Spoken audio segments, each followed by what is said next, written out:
একটা স্পেশাল সবজি তৈরি করব চিকেন দিয়ে। তো চিকেন সবজি তৈরি করতে যা যা লাগবে সব উপকরণ রেডি করে নিয়েছি এখানে কপি নিয়েছি, ক্যাপসিকাম 2টা নিয়েছি, গাজর 2টা কেটে নিয়েছি 3-4টা পেঁয়াজ কলি কলি করে কেটে, আর আমি অনেকগুলা কাঁচামরিচ কেটে নিয়েছি, যদিও বাঁধাকপি নিচে পড়েছে, একটু ঝাল ঝাল করব। আর মুরগি মাংস ম্যারিনেট করে নিয়েছি একটা টমেটো কেটে, টমেটোটা অপশনাল, চাইলে আপনারা দিতে পারেন, না চাইলে স্কিপ করতে পারবেন। আর একটা উপকরণ লাগবে রসুন আর আদা, আমি একটু ছোট ছোট করে কুচি করে নিয়েছি। তো আজকের এই সবগুলা মিলিয়ে মজার একটা রেসিপি তৈরি করবো, আপনারা সাথেই থাকেন, দেখতে পারবেন আমার এই ফুল রেসিপি।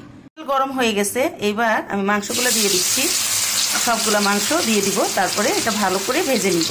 এবার এটা ভালো করে নাড়াচাড়া করে নিব, যেন হাই হিটে এটা আমি এভাবে তেলের মধ্যে ভেজে নিব, যেন এটা থেকে পানি ছেড়ে না দেয়।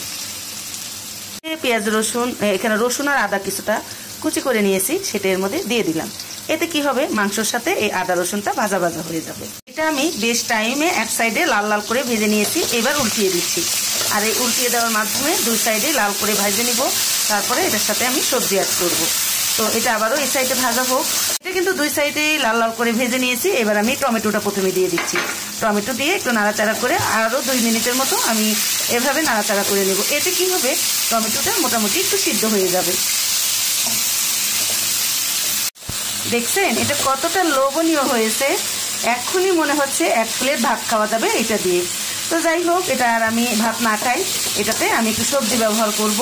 তো এটা তো হয়ে গেছে। এবার এখানে আমি বাঁধাকপিগুলো দিয়ে দিচ্ছি, প্রথমে বাঁধাকপি দিব, তারপরে অন্য সবজি অ্যাড করব, এভাবে নাড়াচাড়া করব। দেওয়ার সাথে সাথে যেহেতু হাই হিটে চুলা, তো এটা তো মোটামুটি আমি 2 মিনিটের মতো হাই হিটে এভাবে নাড়াচাড়া করে নিয়েছি। এটা কিন্তু হাফ সিদ্ধ হয়েছে, আর আমি বাঁধাকপিটা হাফ সিদ্ধই রাখবো। এবার এখানে বাকি সবগুলা সবজি দিয়ে দিব। এখানে ক্যাপসিকাম, তারপরে এখানে পেঁয়াজ, কাঁচামরিচ, গাজর, ক্যাপসিকাম একসঙ্গে দিয়ে দিলাম সবগুলো। তো সবকিছু দিয়েছি, এইবার ধুম করে নাড়াচাড়া করে রান্না করে নামিয়ে নিব।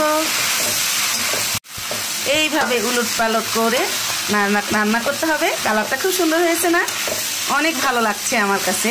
আর এই সবজিটা অনেক লোভনীয়, আমার বাচ্চাদের তো ভীষণ পছন্দের খাবার, এরকম করে ওদের সবজি করে দিলে। এখানে আমি একটু লবণ দিয়েছি, লবণটা স্কিপ হয়ে গেছে, আমি একটু লবণ দিয়েছি। আর ঝালটা পারফেক্ট আছে, ঝালের জন্য কিচ্ছু দিতে হবে না। অর্থাৎ আমি মাংসতে যে দিয়েছিলাম আর কাঁচামরিচ দিয়েছি, এতেই কিন্তু হয়ে যাবে। এটা তো হয়ে গেছে, এবার আমি সার্ভিং। তো হয়ে গেল এই মজার রেসিপি। দেখলেন তো কত সহজে কত লোভনীয় একটা রেসিপি তৈরি করা যায়। তো এটাতে আমি একটু সুন্দর করে ডেকোরেশন করে ফিরছি। এই ধোয়া ওঠা গরম গরম রেসিপি, গরম ভাত খেতে যে কতটা লোভনীয়, বাসায় অবশ্যই ট্রাই করবেন, কেমন হয় আমাকে জানাবেন। ফুল ভিডিও দেখে কমেন্ট করে যাবেন। আমি একটু কাছে থেকে দেখানোর চেষ্টা করতেছি এটা খেতে কতটা লোভনীয় হবে। আপনারা কি আন্দাজ করতে পারতেছেন? আমার তো ধোঁয়া ওঠা, এই গরম গরম ধোঁয়া ওঠা এই রেসিপি থেকে আমার মনে হচ্ছে যে তর সইছে না, এক্ষুনি খেয়ে নেই। তো এখন খেয়ে নিব।